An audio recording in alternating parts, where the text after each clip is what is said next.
let me see. Why are we here? We're here because we love these guys, and I ran into Martin literally and figuratively speaking 20-something years ago.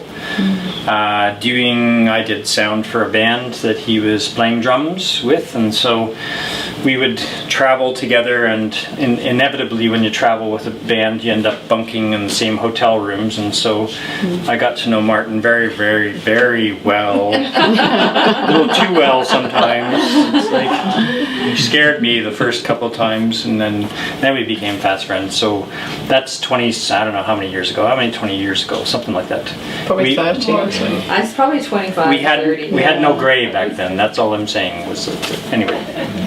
So that's the origins, and then over the years we've just kind of kept in touch with little bits every now and then actually did some stuff 2 years ago. Was that 2 years ago? 2 years ago, same as Mantle.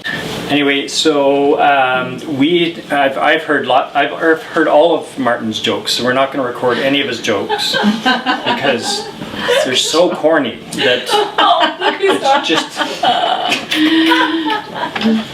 Anyway. At some it's point, only because I have to come down to your level. No, can you put that on? That would be a very good picture. Anyway, so we've heard lots of stories, and we wanted to record some of those stories because we're hanging out with them this little bit, and then they're gone again for a bit, and then they're back again for a bit. So we duct taped them to the floor. If you can't see it, we're keeping them for a little bit. So now that we've got them captive, we'll ask lots of embarrassing questions and see what comes out. Just get on with it. He's a waffler. Okay. Can we start with your mum's story, because that's a fun story. That's what prompted this whole thing. Was because we were talking a couple of days ago about. I was talking about this thing to do with I had a word a few years ago that God was building us a house. I had that word, and then recently it started to kind of flesh out is the best term for it. I started to see in eyes closed or eyes open. Doesn't matter. Now I can see bits and tidbits of this house that God's built us, and then the story came out of Rebekah's mom and dad, and so. It's fascinating on many areas, but you can talk about their history and their past too, because that's really good. So I'll turn over the floor to you. Yeah. Well, my parents. My father was a priest in the Anglican Church, and my mother had got very much involved in the healing ministry, praying with people for inner healing and for physical healing and so on. And they were approaching their retirement. And of course, when you're a priest in the Anglican Church, you have a house with your work, don't you? And so their entire lives, they hadn't owned their own house. They didn't have money to put into a separate building. You know, they'd raised 6 children and, you know, just lived on the one income. And so they were approaching their retirement and praying about God's provision for a building, really, and they thought it would just be a small little place somewhere, you know, and you know, that was it really. But they were praying. They wanted God's will on it. Well, the last holiday they had before they retired, they were away somewhere, and in the night time, my mother woke up and sat bolt upright, and just suddenly had this vivid picture, if you like, of the house they were going to have, and it wasn't small at all. In fact, it was bigger than the house they were living in at that time. And she saw a house with many rooms, and she saw detail in there. And I don't remember all the detail, but I do remember, because she also wrote all this down in the night. I remember that she said in the kitchen was an Arga cooker. Now you guys will know what an Arga cooker is, but Arga cooker is a very specific old style of cooking that's, I mean, it costs thousands of pounds, doesn't it? But they're typically often they're put in older buildings, whatever. But in the kitchen was this Arga cooker, and then there was quite a lot of bedrooms, and in the garden there was a large garden with open areas and then secluded areas, and at the bottom of the garden was a river. So she wrote all this down kind of shaking her head, really, kind of like, how can we afford this? But knowing that either she was going a little bit crazy or this was really God. So she wrote down all the details, and once she wrote down the details, put her head down and went straight back to sleep. And my mother never ever goes back to sleep. If she's awake in the night, that's it, she's awake. But as if God put her back to sleep. So in the morning when she woke up, there was this piece of paper, so she kind of told my dad, look what happened in the night. And they both had a laugh about it, because they're going, either God's going to be very extravagant here, or, you know, or you're going crazy. But anyway, so they got back home after their holiday and they started looking for a house, and now they'd changed what they're looking for, because they knew that God was saying it's going to be bigger than you thought. And he was also telling them that he wanted them to continue in their healing ministry. So they started looking, and this house wasn't right, this house wasn't right. And one day they were going out for an appointment to see a house out in the countryside, and the people weren't there. And then they remembered that in the newspaper they'd seen another house advertised. They thought, oh no, that's not right. And they remembered that that house was in that area. So they thought, oh, I wonder if the person will be in. So they went and knocked on the door a bit sheepishly and kind of thought it's a little bit cheeky, you know. And this older lady came to the door, and they kind of said, you know, hope you don't mind, we saw your house was on the market and we're in the area. Is there any chance, you know, you can look around? Well, the lady welcomed them in, and when they went through the doors, I mean, they were just shocked, because every single detail that God had given my mother was there. And my memory of them showing this was that basically they pretty much went round in silence with their jaws open, I think, because she took them into the kitchen and there was the Aga cooker, and she took them into the garden, there was these open areas and secluded areas, and there was the river at the bottom, every single detail. So they turned around and did, of course, what you would never do, is they said direct to this woman, okay, we'll have it for what you're asking. And they didn't go through anybody, you know, and they knew they did not have the money, absolutely did not have the money, but they also knew that God had told them, this is your house. So, you know, obviously people told them they were crazy, but they just then had a series of miracles, not just the miracle of the description of the house, but people started giving them money who didn't even know they needed a house or anything. They had somebody out who was living, I think it was in China, who my mother had ministered to about 5 years before for inner healing. And out of this blue, this person wrote and just said, I was just thinking of you the other day, and how, you know, God using you in your ministry brought complete healing to my life, and I'm just so thankful. And here was this gift, I think it was £5,000, that just like that. And then a neighbour who we'd known for a long time died. She left my parents £10,000. I mean, you don't expect a neighbour to leave anything, just to me. So there was all these different things. And then my father was thinking, well, I've never had a mortgage in my life, you know, don't even know how to go about it really, other than basic details, and I'm going to retire, you know, not really a going concern. So he remembered a friend of his who had also just retired, who had retired from the financial area, and so he went to see him and said, look, you know, can you give me some of your wisdom about what we should do about how we go about getting a mortgage for what we need for this house? And the man obviously explained what they should do and gave advice, and he said, well, you know, my wife died last year and my father, I think, had taken the funeral. He said, what you don't know is she'd laid aside some money that she'd always said must be towards healing ministry.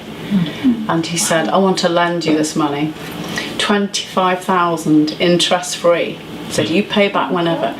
The bit I need to get back and ask my mother is, I don't know if they ended up just giving it to them, but I know for sure at that point he just said, pay back any time, I don't want any interest added.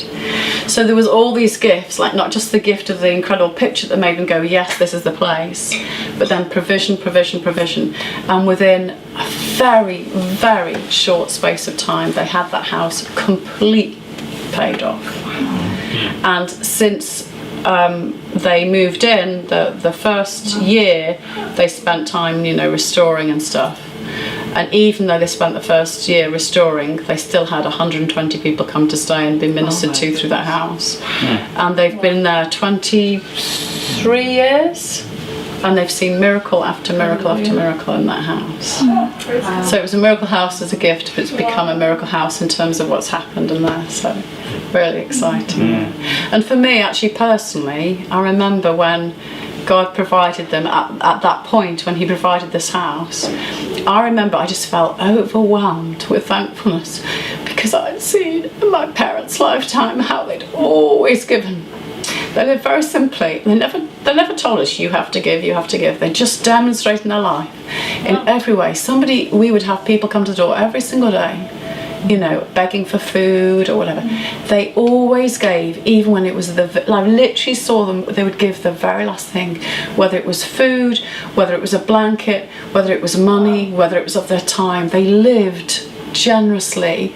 And so when this happened, I just felt like it was God saying, and here's my gift to you. I mean, I was undone by it, you know. So yeah, it's lovely. Wow. Tissue.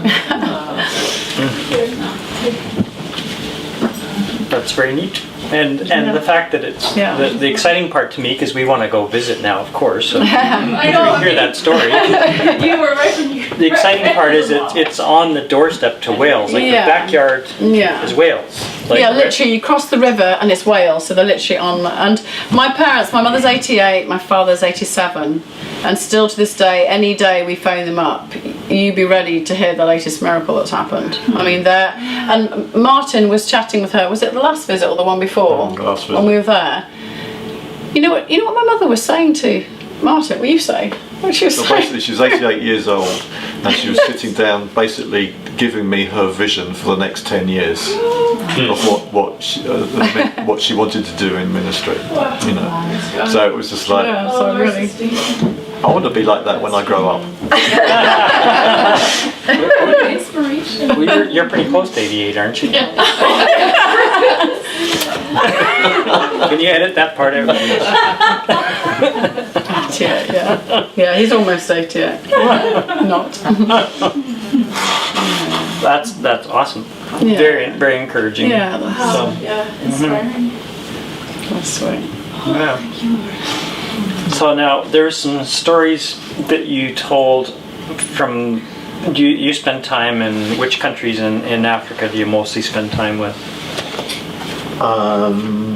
There's a lot, right? Yeah, quite. Zimbabwe, quite a few. No. We've done stuff on the west coast and the east coast, but mainly we've worked in Tanzania. Okay. With a people called the Go-Go people. Now there was one story you told me the other day, but I can't remember what the specific details. Was it to do with it was the water supply? You were talking about the impact of that fellow that had been hauling water when he was 10 years of age. That was a really good story, right? Do you think you could tell that one? I think one of the things that Rebekah and I love doing is we call ourselves musical wanderers, and there's something about when you wander and you don't have any expectations that God shows up. But I mean, in ways that you cannot possibly believe, or you couldn't if you'd written down before. It's always way above what you've ever expected. Sort of. And I think also, because of that, you've realised that, how small you are, yet how big things can happen, And when we first met the Go-Go people, it was a terrible drought situation where they literally had nothing. And we lived in their mud huts with them for 5 days, and they gave us everything. Because that's the hospitality of Africa. Do you know what I mean? If you have nothing, do you know what I mean? You wander to the next village, they'll look after you. That's just the hospitality and protocol of being in African villages. And so they just they looked after us. But I noticed that things weren't right. Do you know what I mean? And I noticed that the children were actually eating weeds that they boil up, which is the sort of last thing that they eat. So when we left the village, there's certain protocols to go to the elders and get their permissions and all that sort of thing. And so we went to say our goodbyes. And I said to them, I actually said, so what will happen to your people? Because I see it's not good at the moment. And he paused for a moment and just said, Martin, he says, we will know when it's really bad because the elders of the village will walk into their mud huts and close the door. And basically what he was saying was the elders would give their lives for the young people. And so that sort of picture sort of just stayed with me, you know. You go from that situation and you walk on a plane and you get given a meal on the airplane, you know, you're blubbing away and you just think, but it's really funny, you know, my first thought was, well, what can a little boy drummer from the east end of London do? You know, how do you deal with that? So I kept on just asking that question, you know, well, what's it mean, you know, and all I felt I heard was help tell their story. And so this adventure basically started. Now I was a drummer at the time, and I knew about music, just I mean, but when I started doing a bit of research, I found out that there's 126 different people groups in Tanzania, and the Go-Go are the most musical out of all of them. So I knew there was straight away, okay, there's a connection here, just I mean. But I had no recording equipment, just I mean, I had nothing like this sort of thing. But this sort of idea came up, well, what if we partnered with them? Just I mean, and help them record all their music, just I mean, their stories and all that sort of thing, and then maybe we could sell that in England, just I mean, and if any money came through with it, we could, you know, send it back, and they could sort of work out what they needed to do with that. So we started off. We knew the drought situation. Well, we managed to send some money to help them during the drought situation. That was an immediate thing. But then we sent notes out saying, well, you know, how about if we partner with you in this idea sort of thing? And they were quite excited, although they hadn't a clue what that meant. But so the next year, just I mean, we took recording equipment on batteries and all this sort of stuff, and went out there and literally just started recording all their music, you know. And I would have books of all ancient instruments, and I would point to them, and people say, oh yes, we've seen that, and they'd lead me off into the desert to try and find all these musicians and all that sort of thing. And every 5 days we would go back to the city to charge up all our batteries so that we could go back, you know. Just a brief side story. Again, this idea of adventuring and wandering, you just never know what might happen. We're driving through the bush one afternoon to go back to the city, and there's all this commotion in the side, and all these people start rushing towards us. Just I mean, now immediately there's this thought, you know, what's going to happen? Are they after us? Do they all the things? You know, you're in a strange place. But we ended up deciding to stop and all this, only to find out that there was a woman lying in the bush, just I mean, you know, being sick and all this sort of thing, trying to push out her seventh child, and it basically got stuck, and she was, you know, and so we went to see, you know, what I think, and she was in a mess, absolute mess, and you know, I mean, you knew she was going to die, just I mean, you know, sort of thing. So we had to make a quick decision, sort of thing. And literally, the driver and myself, I grabbed her feet, the driver grabbed, and we threw her up into the truck. Just I mean, you know, and just bombed it. The driver just bombed it to the city hospital, which is like an hour and a half, 2 hours away. We got there, managed to get her there safely. They took her in, and she gave birth to a little baby boy. And the family came out, and doctors basically said if we hadn't have picked her up, they would have died. Just the baby and her would have died. No one passes in that direction. So it was, you said, that was an absolute miracle. You know? And what was lovely is the family was so appreciative that they actually named the son after the driver. Oh, really? Called. So there's a Jeff Hobby, who's a little black boy in a mud hut village in Africa. So I'll You carry. lost your track. I lost my track now. You're going back to regenerate your batteries. So regenerating basically batteries. recorded it. Right. So we basically recorded the whole this project, took it back to England, brought out a project, and we named the project "Sing to the Well," which is basically a thing in Exodus where the people sang to the well for the water to rise up. And this project went out, and to our surprise and shock, it started selling all over the world, and enough that we were able to help them rebuild their well, and now that well supplies water to 20,000 people. And then after that we asked them, well, what's next that they would like, and they had to walk 10 kilometres for medical needs. So now they have their own medical dispensary where people come and are helped. They have solar power, what I mean, they have all these different things all out of this Medical supplies. medical supplies, and the government have now given doctors to the village, so this is manned.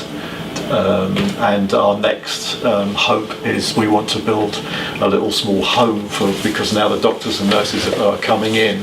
Just mean we want to go from just during the day to a 24-hour thing where they can actually, so that they can have some on-call doctors and nurses to help at night, sort of thing. So it's been again just an amazing surprise to us that. And then the offshoot thing was the BBC asking you about that, was it, or was it the archive, the British Archive thing, or was that British- that album British or not? Library. No, but That's something else. you know That wasn't the same project. it's linked, but not really the same project. Oh, okay. But basically, we've one of the things that we've in our wandering, we've realised that the power of music. And so in each situation and each culture we go in, we use music, and it might be for reconciliation, it might be, as in Africa, it might be for bringing hope, it might be for healing, all sorts of things. And in each situation, God seems to be giving us like a blueprint of, well, how will music help this people group? And through those we've recorded a number of projects and all that. And just recently this year we had a real encouragement where the British Library Archives, which is like the Smithsonian in the States, basically wanted all our music because they said they wanted to keep it for posterity and for all the generations to come. So we have basically all these stories in the British Library, which is an amazing gift, really. Excellent. You didn't tell the story yet. What story? About the water About the guy and the guy who is invited the us round. 10-year-old that used to. Okay, so But that you need that story to understand that. yes, That's right. So you've heard that story. So basically, a couple of trips ago, we were walking around the nearest city, which is called Dodoma in central Tanzania, and a policeman came up to us and basically said that he'd really like to meet with us and talk with us. And we didn't really know for Adam sort of things, but we... Was his name Adam?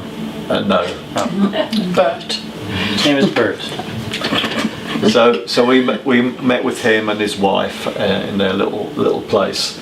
And in Africa, one of the things you have to always remember is nothing's in a hurry. Okay, and also if you get invited somewhere for a reason, okay, you won't find that out for way into the conversation, because basically they will talk story for ages, and you'll just think, what's this all about? And then suddenly you'll find out. So we were talking story, and for a long time, and then suddenly he just stopped and said, we just wanted to bring you here to thank you. And he said my family all come from Manasseh village, which was a village that we've been partnering with for years.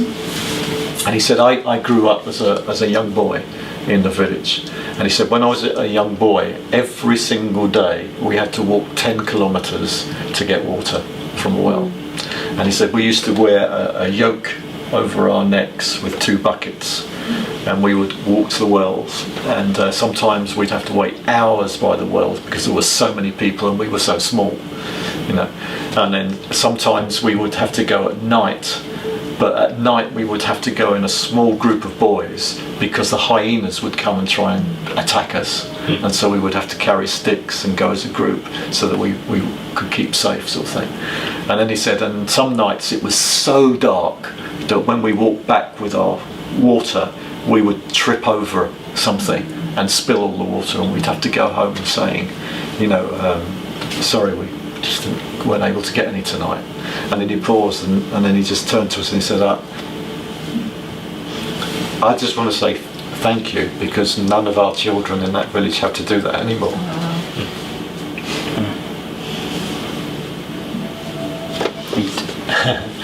And again, it just, I think, you know, this is our story, but it's an encouragement to all of us that we can just do just that little bit in front of us. And you know, you just think, all we did was we started with that, well, help tell their story. And we walked into that, and this adventure has opened up that, I mean, still to this day, even telling the stories, I can't believe it's happening. It's almost like it's you know, a storybook thing. And you know, I think any creative person wants to make a difference. Do you know what I mean? You know, that's, you know, it's, in the end, it's great making good music. I love it, sort of thing. But I really want to make a difference. Yeah. You know, and so when you walk through projects like that, and you have young men coming up to you in the street like that and saying you've made a difference, that really has blessed us and encouraged us to keep going. Keep going. That's awesome. And you can donate through the Facebook page, can't you? Don't you have a spot on there you can, like, because when the drought happened, I remember we just had pushed it around through our Facebook group, and a few people responded, because it was just you know, the pictures too that we saw between the drought time and when the rain came back were just like, that can't be the same area. There's no way it could be the same area, but it was just, so it's back flourishing now, right? It's back. Yeah, this year is the best year they've had since we've known it, virtually. You know.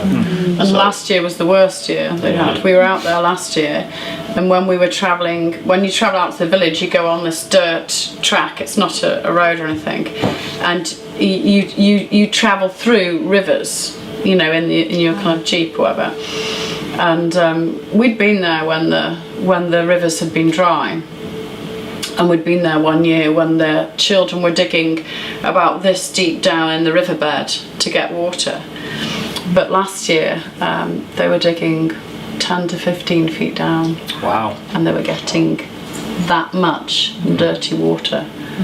I mean, it was just devastating, wasn't it? Absolutely devastating. It still amazes me how a simple thing like water is still one of the biggest things. It's life, challenges, isn't it? yeah. It's life. And you know, people sort of have said all sorts of things, you know, but the reality is, this people have lived there for years and years and years, thousands of years, and it's high desert, so it's much deeper to actually dig, so it's not as easy. Do you know what I mean, to get the water, you know.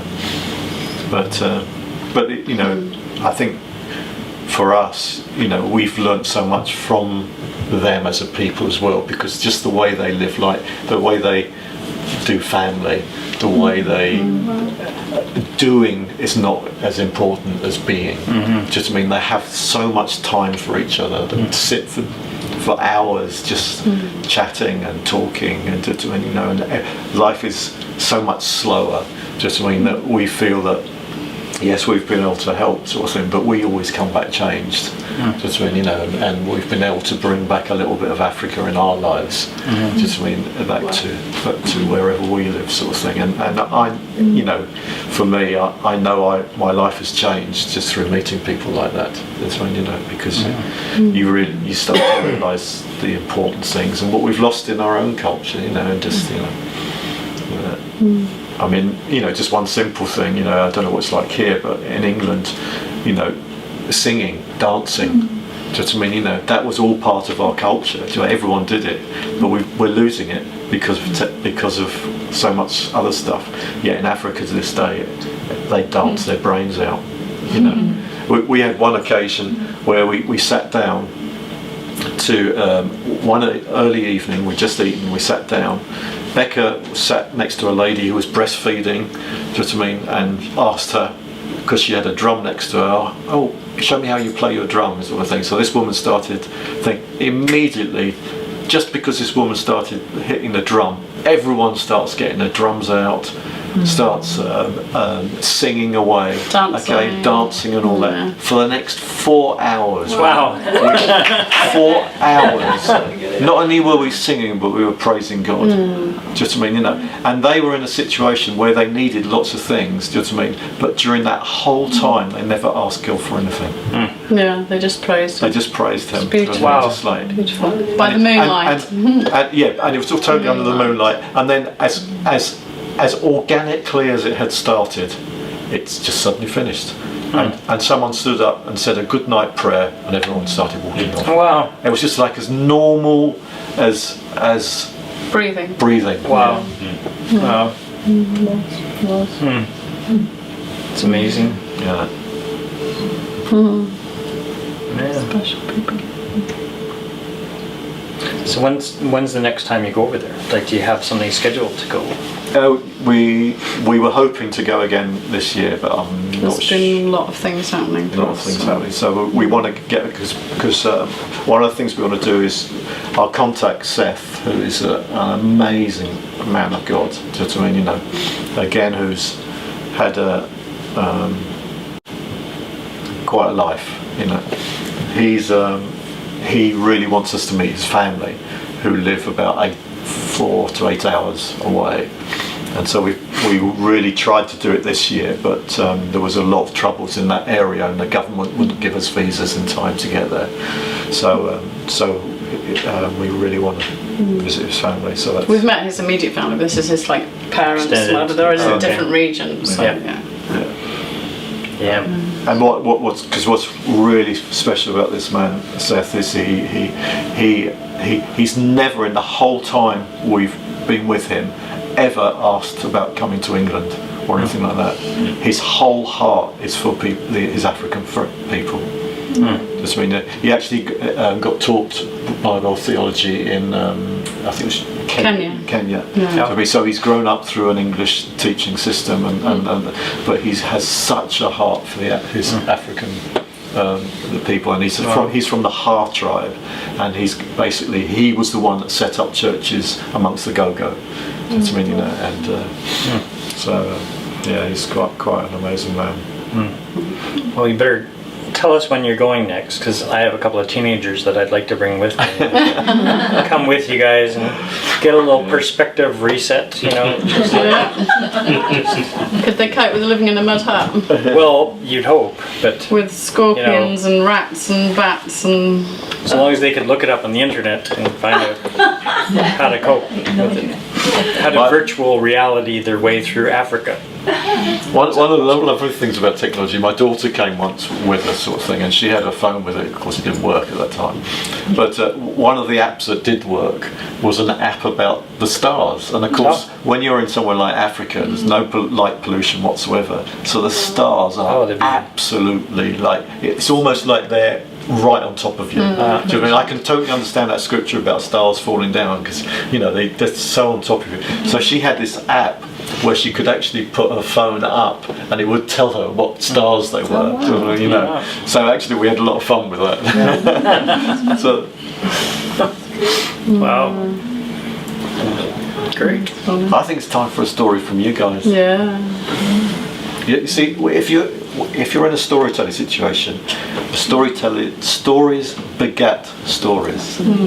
Just I mean, you know. So it's your turn now. It's true. Anybody have a prompting for a impromptu story? Or anything that's just you felt as we were telling stories, something encouraged you, or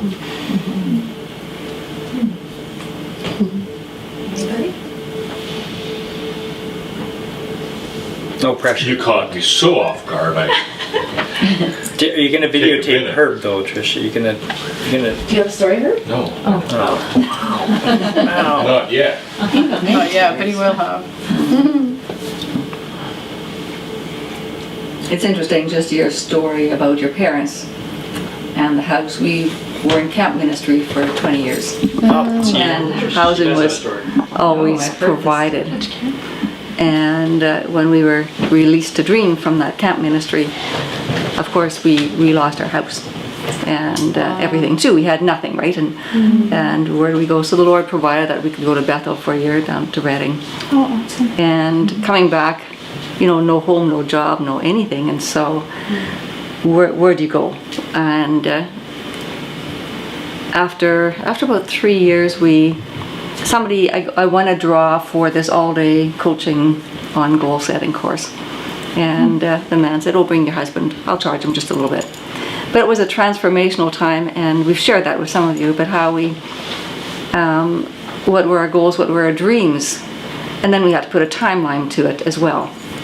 And we both wanted our own home. We were living in an old double wide that we had fixed and cleaned up from rats in a tree farm. Blackberries all around Rats, it. did you say? Oh, Yeah. rats, and it was just gross. It was really, the ceiling was falling down, and so that's the house God provided for us. It And we was stayed. wildly disgusting. It was horrible. But that's all there was. But God provided, and it became a safe haven where people would come that had beautiful homes, and they wanted to come to our place because God was there. It was a peaceful place. So anyways, we were in this place that we had renovated and fixed, little tiny place. And we took this course, and Herb said, well, in 3 to 5 months, and I laughed. I had put 3 to 5 years Well, if I because can back up a little bit, Yes. part of the exercise that day was to, Well, there you go. Herb in the picture. yes, hey, He's not camera shy. no, part of the exercise that day was to write out your goals and dreams and all that kind of stuff in life, and like Elaine said, put a timeline next to it. And you had to work independently from each other. It was a big classroom full of people, so I was busily writing away. And I wrote down, house. Even though we knew that the market had already passed us by, or so we thought. And so I put down house. I put down, and the timeline, 3 to 5 months. Ridiculous number, absolutely ridiculous. But I thought, why not? God's big. He owns stuff. And so, and then Elaine, as it turns out, wrote down the same thing. I mean, we wrote down lots of things, but that was near the top. And she wrote down the same thing, and you put down 3 to 5 years. 3 to because- 5. Because she's the reasonable one between us. Well, at least you had the 3 to 5 right. Yeah, Yes, we did. We did, exactly. And it was about A week later. a week later. We decided, we had shared this, you know, when we came home, we kind of went through our, you know, whole binder of notes and kind of compared notes of what we had each put. And had a good laugh about it. Yeah, we did. But we said, the next day I said, we should pray into this. And we started praying, okay, Lord, we'd like a house. And so it seems impossible. Where do you get the money? How do you afford it? We'd looked all over Chilliwack and there really was nothing. We had driven down almost every street in about a 30 or 40K radius looking for a place, and nothing made sense. In fact, we couldn't even put a deal together. So it seemed, and it was. And we asked the Lord, "Is this okay if we do this?" And He said, "Sure. It's just good to gather information." So we did, but I mean, Full of faith. he didn't seem to be fully committed to our plan, but But this was before. yeah, And but so- we were. So we hadn't looked for 9 months. I'd had cancer and everything kind of changed. And so we decided to pray. So Sunday, this course was Saturday. We started praying on Sunday. And Monday, our realtor, who we had not spoken to for 9 months, calls us. How are you doing? And what's happening in your life? And are you still looking for a house? And I said, wow. Funny thing, we started praying just last night. He's a believer. And he said, well, something came across my desk yesterday and I immediately thought of you. I'm not listing it, but if you're interested, you know, I can meet you there. So he gave me the address and I phoned Herb, who was in town. I said, go look by this house. It's a fixer-upper.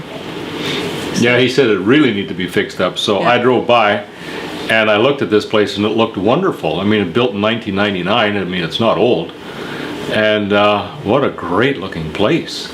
And so I phoned up Elaine and said, you got the wrong address, maybe recheck this. And so she said, no, it's the right one. And later that day the realtor took us there to look at it, and he says, just be prepared as you walk through this door, it's going to be a little rough. The outside looked glorious, the yard looked glorious. We walked through the door, and the stench and the filth was so overwhelming. Rats had pooped in there for years, and other animals and whatnot all. But the bones of the place were great. So then we just got to fix it up over the next few months before we got to move in. But anyway, that was the provision of the Lord, and because of, you might say, its condition, we also got to buy it well below market value then too. And we renovated it, but it was just sort of a story of God's faithfulness. And by the time we got possession, prices had climbed. 3 months later, they had doubled. And it was sort of the timing of the Lord too, right? Because we declare that we wanted this place, and just it's become a place of ministry as well. And I just think, wow, God is just so good. And we spent the first year fixing the inside, about 7 months before we could move in. And this year we started doing outside, and as we worked on the yard and cut down overgrown trees, and the neighbors go walking by, it's a dead-end street. Or driving by, they'll stop. They'll stop. And we're starting to impact, and it's kind of at the curve of a road, and we thought it was a gateway to that little street. It's on First Nations land, prepaid lease, but yeah, by the way, it's amazing. It's just amazing, and we asked that we would be a beacon. God gave us a picture of him being on the throne on our house, and where does, he said, where do you want me? And we said, visible to all. And so ironically, what I did is that we had a large spruce tree right at the very corner of the house, so much so that it was actually could wreck the house. So we cut it down, and what do you do with the stump? I made it into a chair. Speaking of throne. And speaking of the bottom branch that was cut off about this far from the chair, it became a cup holder. Wow. And so, but people are noticing it, like our chair, and we put a big, flowering plant on it till the sap finishes running out, and we can sit on it. But it's just amazing. Like it's become a story and an influence in a community, and we don't know where that will go, but it's a story of God's crazy provision. So, yeah. So, amen. It's funny. It's very funny. House stories, it's awesome. No, it's encouraging, because we actually go back home from this trip and we have 10 days to pack, and then we haven't a clue where we're going. We know that story. 10 days? Yeah. So we're in that sort of place where we're looking for a new base, new homes. We've been trying to entice them to come over here, but I've been unsuccessful so far. I've offered cash, I've offered all kinds of things. Yeah, I don't have enough cash to entice them yet. It was $10, I think it was, wasn't it? It was like, Was it that much? it was $10 and a slap upside the head. In that order. No, we would love to have you, but you're in the waiting period, right? You're just waiting and listening and trying to hear what the Father's heart is for you. And even though you've got a 10-day deadline, are you concerned? Are you stressed? Have you lost any more hair? I think every night, if we're really honest, if we wake up some mornings and it's hard. Yeah. But And overall, other days it's fine. we really feel great, and we've had a couple of people with waiting type words for us, and we just I think it's a little bit easy, because the wandering thing is part of who we are. And it has to be a God thing. I mean, humanly speaking, we can't afford anywhere in England, anywhere. It's so expensive. So it has to be a miracle, either financial provision or literally a provision of a house. It has to be God. But I mean, he did it with this one. The one we're in now, again, it was a similar story. Like, we had a month to get out of our house. We had nowhere to go. Somebody contacted us and said, I've got a friend who said you can move in their house for like in this little house for like 5 months rent free, and we thought, well, at least that gives us some time to gather a bit of money or whatever. And so we were travelling down south just to meet this person and see the place, and we were halfway down the country when we got a phone call saying it's off, she's been taken ill. And we were like, Oh no. okay, we've just travelled 200 miles, we're kind of literally halfway down. And we looked at one another and we just both felt we're supposed to go. So we went, we'd arranged to stay with some friends overnight, stayed with them, and they were going through all sorts of stuff, and we thought, oh, maybe that's why God wanted us to come down, you know, because they were in a really bad place. So slept in the morning. They look like they've got ants in their pants. They're like, sit down, sit down. They're all excited. We're like, what? And they said, we couldn't get to sleep last night. And we're like, why? And they said, well, after you'd gone to bed, we suddenly looked at one another and went, oh my gosh. And like, well, I think it was A week before. a week or 10 days before, they'd bought a house, which they weren't going to be living in because he was a priest, he'd just been ordained, so he was going to get a house the job, but they wanted to stay in the housing market. And with their mortgage agreement, they weren't allowed to have anybody rent it. Oh. So they said, will you move in our house and just pay the bills? And we're like, yes please. You didn't have to pray about that. And So 7 years, we've just paid $250 a month for bills. Wow. For 7 years you've been there. 7 years. Wow. It's just been incredible. That's awesome. And that But was, their that's in- situation's changed. They now need to. Okay, and that's in Their Chichester. mortgage is gone. You know, I can never finished. pronounce it. Chichester. Just outside. Chichester, yeah, just outside. So well, we have to keep reminding ourselves of these because, as you say, so yeah, because there's been days when we've been like, Lord, what on earth are we going to do? Where are we going to live? What's going to happen? I think especially because we're, you know, where you guys are at the moment, you know, you're sort of in this search for community and for what does that mean? Well, we lived in community for 12 years before that house of 7 years sort of thing. So for us, just I mean, community is so important, and so the only reason we'd like to have a home is because we love hospitality and we love to have people, just I mean, in our home, and there's something very important about, you know. Like you guys, you want to be able to impact the local area, don't you? And you want to be a blessing, but whatever, we'll see if God wants us even more itinerant than we are now. We'll do that. Just see. We have to keep us updated and send an update after you get back 10 days and or if you need somewhere to sleep, then come back here. Can you tell us just what you're doing up north here in Canada? Yeah, I'd love to hear. Living things. Yeah. For one of, I'll step back a bit. Rebekah many years ago had a dream one night, and in that dream she saw this banner, and this banner was Voices from the Nations.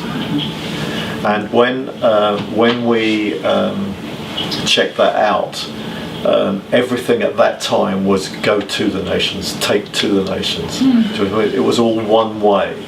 And we felt this was a prophetic statement that the voices from the nations would come back to the West to bring a different perspective of who God is. And so all the stuff that we do is under that banner, just mean through music. And so with music we go and not we don't go looking to do a project. We go looking to see what God is already doing and join in with what He's doing in that nation. We just happen to use the vehicle of music. Well, you know what it's like. You take who you are, don't you? You take your gifts into that place. So we just literally take who we are into the place we feel God's wanting us to go. And we say, okay, Lord, what is it here? You know. So you know, one of the first things we do is we just sit at people's feet. Because we want to learn how they see things and how they do it. And what's quite funny is sometimes that's quite awkward, because there's still this thing in places like Africa that the white man knows everything.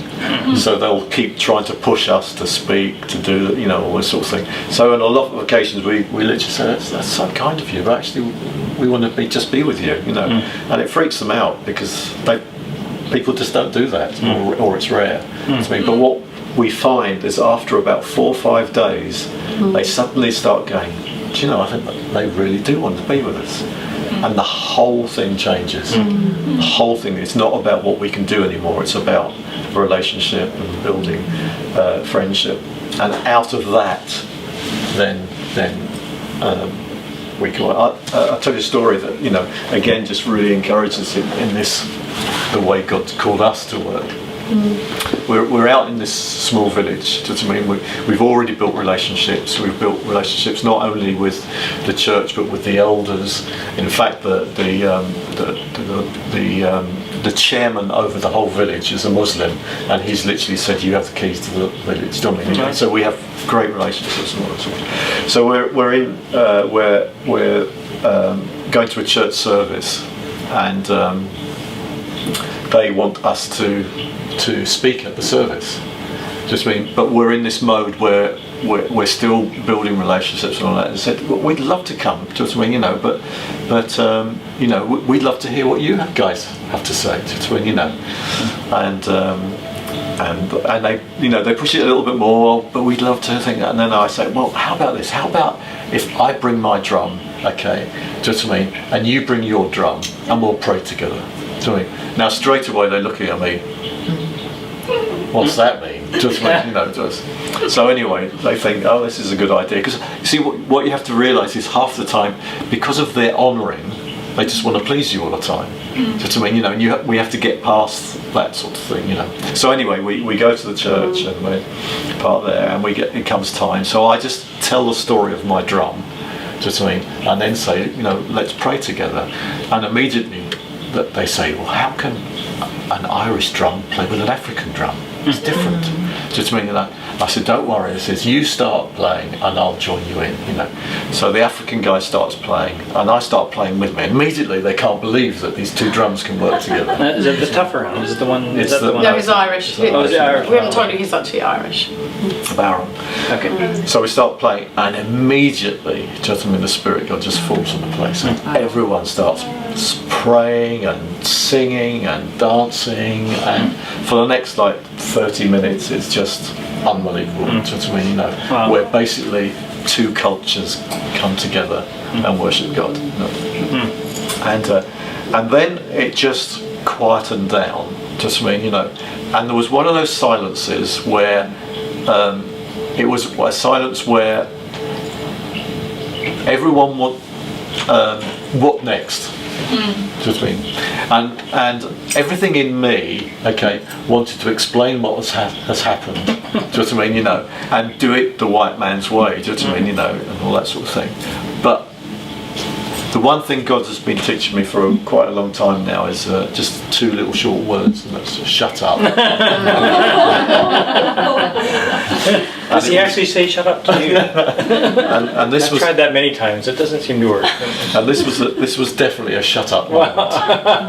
So I basically just pulled away and sat down, and it was just one of those awkward few moments where people tried to get things going, but nothing was working and all that sort of thing.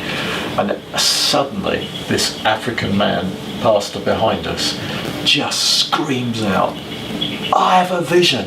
I have a vision!"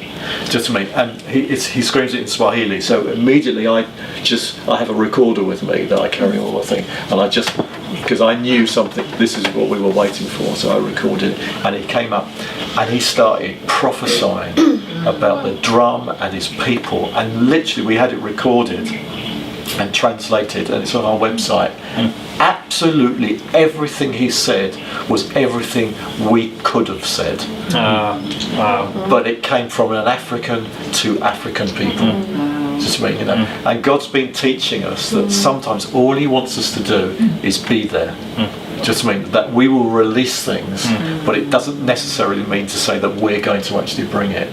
But just us being there, the presence of us, will stir things up. And that was just a classic example where, and one of the last things he said was basically talking about how the drum needed to be restored in their culture. And of course, you know, that's something that we can do all over the world, you know. So, and he says, do you know, he says, I have just remembered in my language, the word drum is ngoma. And I've just realised that the word kingdom is exactly the same word. Really? Wow. And he started going on, don't you remember how we played drums for the king of our country? Shouldn't we be playing drums for the king of kings? And he started prophesying all this stuff about bringing the drum back and all that. And we're just sitting there going, whoa. So, I mean, so it was just again one of those special moments where, you know, God was showing us. Wow.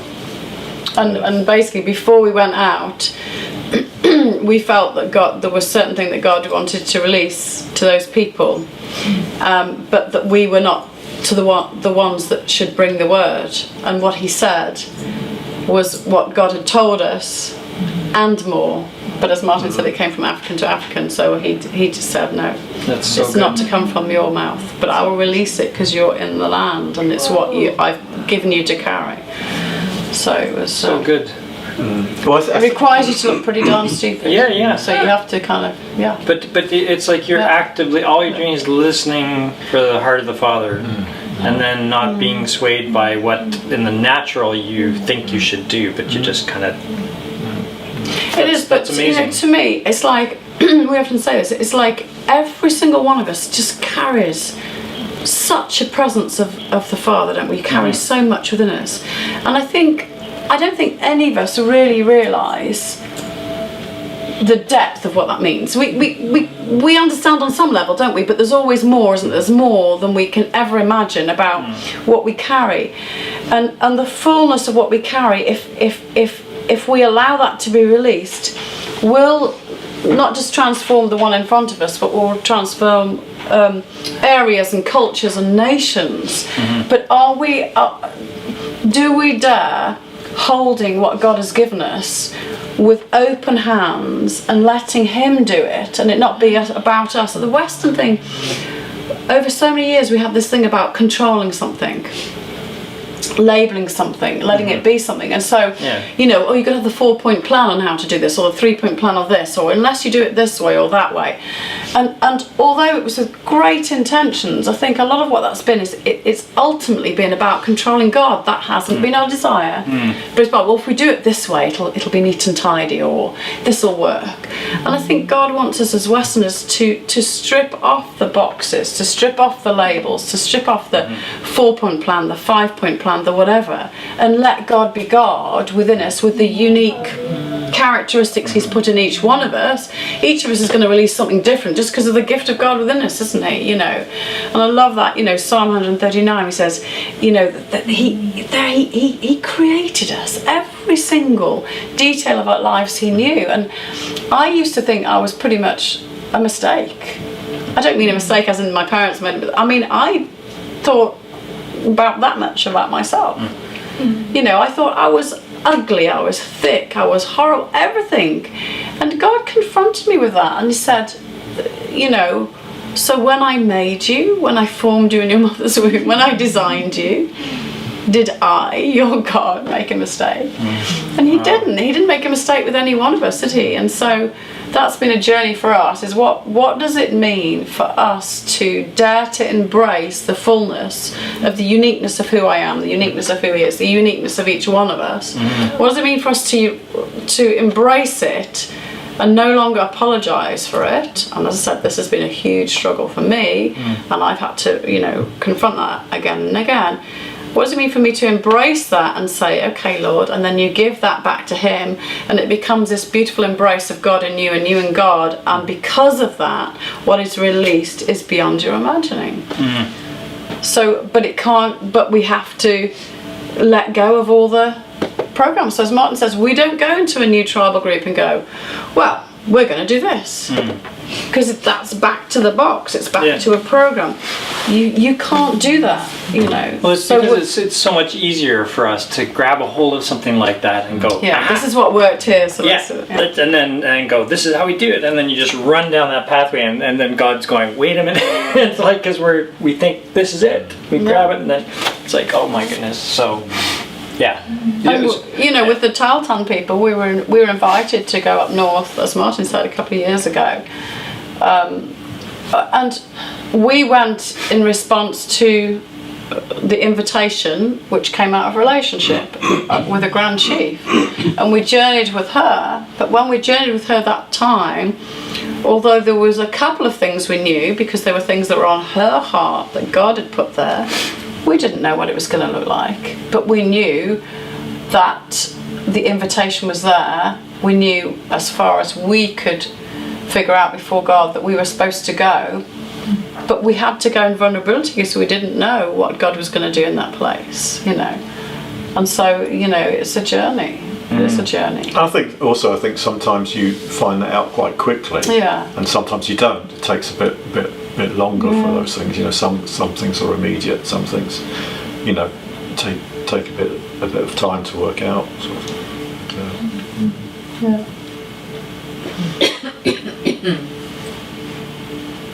Are you going to say any more about the up north and which fine. your experience has been, or which, I don't know. So you leave tomorrow morning, right? So you're Yeah, you're getting travelling ready to the go. road. I think for me again, you know, I didn't grow up in a church background, and now I can look back and realise that God had made me who I was supposed to be right from the dot, even though I didn't know anything about Him. Which I mean, you know, the fact that, you know, I used to love travel magazines. The fact that, you know, I loved, just I mean, you know, a thing called Look and Learn, just I mean magazine. The fact that the only programs I ever remember watching with my dad were programs about animals and different countries, and do you mean, you know, all that stuff right from the word go. Do you mean, you know, it was already within me. Do you mean, you know, and so when I go somewhere, just I mean, I just have this heart. You know, God's just made me interested. Just I mean, you know, so whenever I go somewhere, if someone's playing a drum, do you know what I mean, I want to find out, well, how did you make it? Do you know what I mean, you know, how, you know, where did you get that skin from? You know, how do you play it? And of course, when someone's interested in you, okay, immediately they feel that they're worth something. Just I mean, you know. So as soon as we walk into, because of just that natural way I've been made by God, do you know what I mean? We just make favour. We have favour all the time, and so we can literally go from, just I mean, you know, meeting people, and days later we just have the most unbelievable favour, and that's just the way God's made us. But other people have great favour for other reasons. Do you know what I mean? You know, because of the way they're made. But it's like with you know, one of the memories that for me again just touched my heart so deeply was one time, you know, one of the elder up there with Uncle Willie, I was just walking along and he was in his truck. He said, come with me. So I jumped in his truck and we just drove way up into the hills. And then we went off-road through the forest and we pulled out, and we got out and we're literally on a precipice looking over the whole land with this massive canyon and river all down thing. And it was just like one of those moments. And again, do you know what I mean, you know, I've been very fortunate that I sense the presence of God in those sort of places just as much as I do in the church. So we walked out this precipice and I knew straight away this is a holy moment. Do you know what I mean? You know, so we're just standing there just being quiet sort of thing, you know, and we're just looking over the land, and it was just one of those moments where you didn't need to say anything, you know, you just knew you were in the presence of God, and here was an elder, just I mean, who was just a beautiful man, and you know, I was just felt honoured to be there, you know. And he just, after a few moments, I mean, he just turned to me and he just said, you know, your God was here before you came. Wow. And I just waited a moment, and I just said, yeah, I know. And that's all we said. You know, but it was just one of those moments when we both locked. Do you know what I mean? You know, and he knew I understood, and he understood that I understood. You know, and it really, you know, knitted us together. Do you know what I mean? You know, and so, you know, the last time that we were there, when we left, just we've only been with them we were with them for 5-6 days the first time, and maybe a bit longer this last time. 10 days was it? And the last time, and he came up to both of us, you know, Uncle Willie and Uncle Ray, and they grabbed us and said, "We just wanted you to know that we really love you." He was crying. Yeah, just and as I say, it almost seems impossible. Do you know what I mean? You know, but I think we're in those. I always joke. I've read the end of the book. It says every tribe, every nation, every language. We're in those days. That's why we've got so many problems with refugees and things at the moment. Okay, because God is starting to bring the nations together, and He wants us to have an even bigger perspective than we've had before. And it's that time when He's gathering the nations. You go to Israel and you see what's happening there. I was in a taxi cab in Tel Aviv with this monster partying taxi driver, and in one of those moments where God entered the car, He just turns, screaming, shouts, says, "You know, Martin, that the world's coming to Israel." And again I turned to him and said, "I know, I've read about it."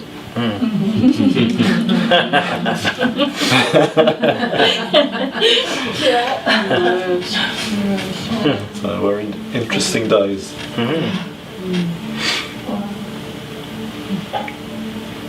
Yeah, and with the Tahltan people, you know, as Martin said, you know, they were stripped of their language, their regalia, their dance, their drum, and what was the other thing? Can't remember the stories and so on. And so there's an element of what's happening in these days and these last few years is about restoration.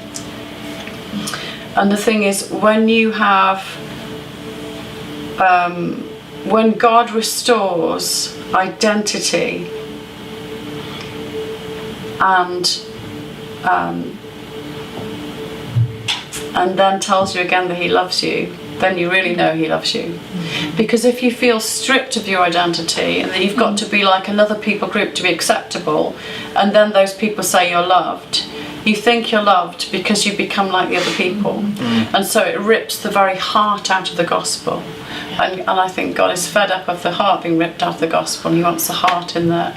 And so the restoration isn't about, I think a lot of people misunderstand what that means, to think, oh well, you know, they got the drum back, great. What they don't understand is it's all about identity, and God is restoring identity, calling them back to the fullness of who He's created them to be, and saying, I love you. So that they can take their place within the kingdom of God in the fullness of who they are, and take up the authority, the mantle God has given them. The authority God has given them in this land is absolutely unbelievable. And if you want to see the biggest revival you've ever seen in the whole history of Canada, you watch and wait as this giant awakens. You will see revival, because they're starting to take their place, and together, holding hands as it were together, you're going to see incredible things. You know, it's going to be beautiful. Billy Graham in 1979, he actually said, I can't remember the exact words, but it was something like that. He said, there's a sleeping giant, and it's the first American. That's me. And when he wakes up, there will not only be revival in this land, but it will touch the nations of the world. The native people. Yeah. Sorry? The native people. Yeah, because I mean, I'm sure you know this far better than us, but the native people don't see it as, you know, America and Canada and so on. They just see it as one, and they call it Turtle Island. So for them, it's Turtle Island. So it's and that's what we're seeing is in lots of different tribal groups across Canada and America. is you just see people starting to wake up and realise who they are. You see it here and there, people starting to get the revelation that God didn't make a mistake when he made them Indian, because they were actually told that he did make a mistake, when he made you Indian, and we're going to correct the mistake.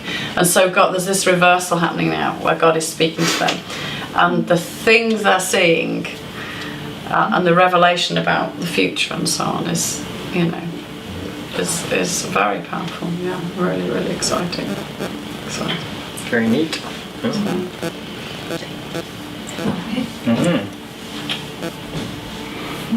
I think it's your time for a story. Lee has lots of stories, starting with that tattoo on his arm I bet he does. from the UK, from 12 years in the Navy, right? Fantastic, amazing. They don't want to be a camera. You don't want to hear those stories. We love stories.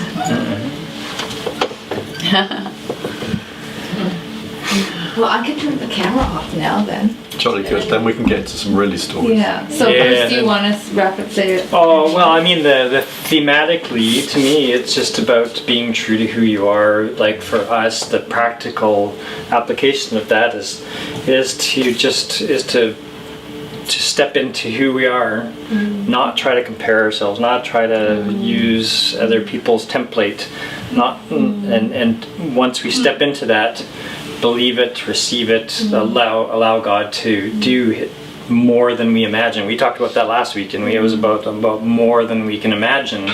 Like, He's ready to do that. But where was that? Did we do that last week on Sunday? I think we read. Was it Ephesians? It was Ephesians 5 or something like that. More than we can ask and imagine, and it's like, so practically, it's like that's a mandate for the future. I mean, just because I can imagine a lot, but we tend to in North America, we tend to squish imaginations. We only let it come out in certain ways, but letting it flourish and let the dreams fly. What was our other theme on the napkin? Dream big, right? It was at your house. We had the dream big napkin. It's in my journal right now. It's about letting God do this stuff, like open up this, because we've had lots of, the hopelessness now is probably the biggest disease in North America, I would say. Hopelessness breeds lethargicness, breeds escapism, just all that stuff, because we gave up hoping to believe that God was going to do what He said He was going to do. So now that hope is coming alive again, and we're allowing that, and the challenge is to day by day to do that, is to let God freak us out, to let God let God blur the boundaries between this realm and the spirit realm. Let God do these things, and don't listen to the lies, don't listen to the stuff that limits us, that keeps us back. Like, just do it. So one of the things I told you the other day that I often think about, and is, we tend to always, and understandably so, we when we read, the stories of Jesus walking the earth, we tend to always talk about the healings and and this and how He did this and all that sort of thing. But the bits that capture my imagination, as Him walking with 12 men in the deserts between cities. What did they talk about? What were they doing? That's what really captures me. And for me, I want to live a natural life that is full of suddenlies. But what we tend to do is we focus on the suddenlies rather than focusing on the natural life. Right. And I actually think if we focused on the natural life, we'd see actually more suddenlies. Because for me, there's something I say that captures my imagination of this guy just walking with 12 men. And then He doesn't freak out at all when these 12 men become thousands, and then if you read from one part of the Bible, suddenly He freaks them all out that all these thousands disappear and it's back down to 12 men again. Right. Yeah. And He doesn't even mention it. Not even. And it's just like, for Him, that's enough. Do you know what I mean? And I just love that picture of the simplicity and the organicness and naturalness, but the expectation of suddenly, do you know what I mean? Yeah, that's good because it's the underscore is to live in the moment. Yeah, yeah. To be happy in the moment. Yeah. To be see God in the moment. In the what would be we call the mundane, but is really is exciting because he could do this suddenly. There could be the look for that, but also stay the practical stuff. Keep that's very important. Like Trish gets that all the time about because I'm always thinking of the future and I'm always thinking she just wants me to stay in the present. I bet for you guys now, I felt a few moments, just during the stories that we've told, that no one else wanted to be anywhere else. We were all in the moment, do you know what I mean? And for all of us, I felt, do you know what I mean, that we were all looking to God, even though some of us were talking, some were listening, do you know what I mean? But God was our centre of attention in the normalness of a little story. Do you know what I mean? But none of us were dreaming. We were all just happy to be where we are. Do you know what I mean? And again, that's a perfect illustration of, I think, we lose those moments. Yeah. Do you know what I mean? And for me, I can feel him now. I just feel him full of my heart. That just right at this moment, that I don't want to be anywhere else. Do you know what I mean? And there's the times of that, and then the next moment we'll be sitting here dreaming of the future. Do you know what I mean? They're both valid. Do you know what I mean? But there's this what we call, it's the stones and the water on the beach. It's what we call the ebb and flow of life.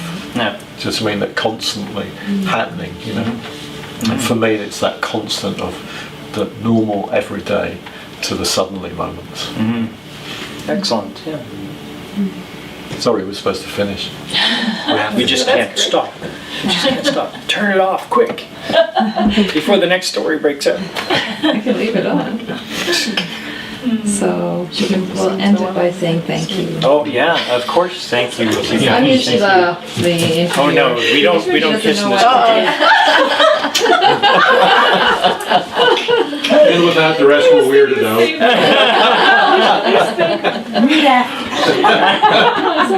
It's so not English. It should be English. Excuse the waltz. The wrap up, honey. What is the wrap up? The wrap up was we love these guys. Thank you for sharing. Thank you for not running away the first time we met you. Yeah, we just love you guys, and that's so good. And likewise. Yeah.